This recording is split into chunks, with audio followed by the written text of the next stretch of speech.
What if Starforts were the smart cities of the past? Thousands of them once covered the world, perfectly geometric, repeating the same pattern over and over. Yet most of them never saw a single battle. Historians note that the vast majority were never attacked at all. Some say they were simply too perfect, too intimidating to challenge. But still, why pour so much effort, time and labor into a global network of fortresses that were never used for war? Unless the image alone was meant to be enough. And some of them look less like defenses and more like engines, machines built to keep something running. Some were even built out at sea, surrounded by water, easy for any enemy to simply sail around. And still, they built moats of their own. 16 million bricks carried hundreds of kilometers by land and sea for a fortress that never saw a single battle. Some parts of a fort were even called batteries, a military term for a group of cannons. Or perhaps they were named that because they contained power.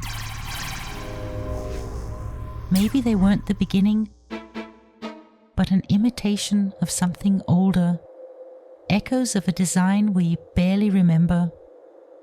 But maybe they weren't just built to keep threats out, if that was ever their purpose, but to manage what was inside.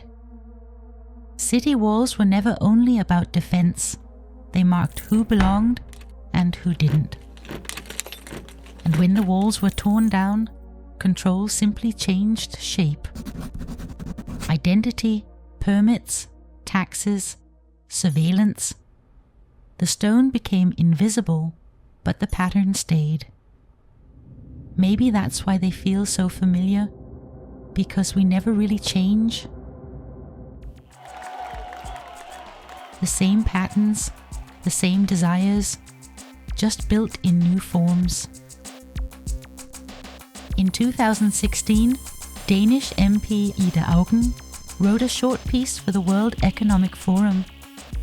She imagined a future where people don't own anything.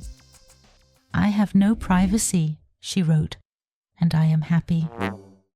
But at the end, she adds, "My biggest concern is the people who don't live in our city. Those we lost on the way, those who live outside."